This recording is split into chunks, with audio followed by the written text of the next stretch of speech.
तो let us सी इसको solve हम कैसे करते हैं।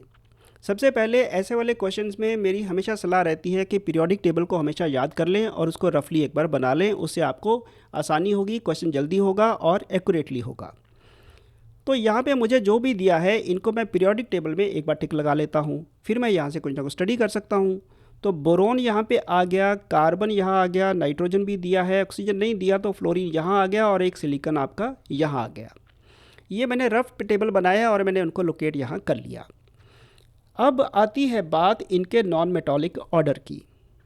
एक बात तो क्लियर है कि अगर मैं इसका कर्सरा सा ऑब्जर्वेशन करूं तो ये सारे के सारे बोरोन, कार्बन, नाइट्रोजन और फ्लोरीन ये सारे के सारे एक ही पीरियड में आते हैं और मुझे ये भी पता है कि एक ही पीरियड में जो आपका मेटॉलिक कैरेक्टर का ट्रेंड है वो इधर को डिक्रीज़ होता है, यानी कि नॉन मेटॉलिक कैरेक्टर राइट साइड को बढ़ता है।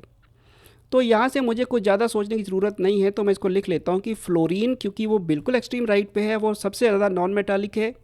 उसके बाद फिर नाइट्रोजन आ जाता है, फिर कार्बन आ जाता है और फिर आखिर में बोरोन आ जाता है। ये बात तो रही इन चारों की। अब यहाँ पे जो सिलिकॉन उसने फंसा दिया है वो सिलिकॉन बिल्कुल नीचे वाले ग्रुप पे जाके पीरियड में जाके डाल दिया।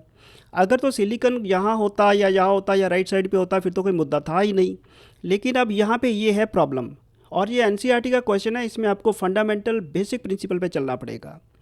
मुझे सिलिकॉन को एडजस्ट करना है। सिलिकॉन पहली बात कार्बन के मुकाबले कहाँ टिकेगा उसको देख लेते हैं। अगर मैं टॉप टू बॉटम वाला अपना ट्रेंड लगाऊं तो टॉप टू बॉटम जब मैं जाता हूं तो मेटॉलिक कैरेक्टर बढ़ता है। इसका मतलब क्या हुआ कि जो सिलिकॉन है वो कार्बन के राइट साइड पे ही आने वाला है। अब यहाँ पे जो सिलिकॉन है that is more metallic than carbon, और बोरोन है वो भी कार्बन के मुकाबले मोर मेटॉलिक है, ये अभी हम देख ही चुके हैं। तो मुद्दा ये है कि बोरोन और सिलिकॉन जो हैं ये दोनों कार्बन से ज़्यादा हैं, पर ये नहीं पता कि इन दोनों में से कौन ज़्यादा है। शायद आप वीडियो देख भी इसीलिए रहे हैं क्योंकि आपको यहाँ पे बाकी सब तो आपने इजीली कर लिया होगा, लेकिन बोरोन और सिलिकॉन का प्रॉब्लम आपको फंस गया होगा। इसका मैं अब आपको बताता हूँ कि इसका सोल्यूशन हमेशा फंडामेंटल प्रिंसिपल से होने वाला है, ये आपसे एक्सपेक्ट किया जा रहा है। अब अगर हम नॉन मेटल्स की बात करते हैं, नॉन मेटल्स जो होते हैं वो अपने इलेक्ट्रॉन्स को ज़्यादा टाइटली बाइंड कर सकते हैं, लेकिन जो मेटल्स हैं वो अपने इलेक्ट्रॉन्स को ज़्यादा टाइटली बाइंड नहीं करते। तो जो दो चीज़ों में, दो एलिमेंट्स में जो भी एलिमेंट ज़्यादा अपने इलेक्ट्रॉन्स को बाइंड कर पाएगा वो नॉन मेटलिक ज़्यादा हो जाएगा। क्लियर हो गई बात। अब बोरोन और सिलिकॉन में बताइए इनमें से दोनों में से कौन अपने इलेक्ट्रॉन को टाइटली बाइंड कर सकता है। सिलिकॉन का साइज़ बड़ा है, नीचे जा रहे हैं, सिलिकॉन का एटम का साइज़ बड़ा है। अगर इसके एटम का साइज़ बड़ा है तो मतलब क्या हुआ कि ये अपने इलेक्ट्रॉन को बाइंड नहीं कर सकता इतनी आसानी से कम बोरोन के मुकाबले बोरोन तो छोटा हो गया।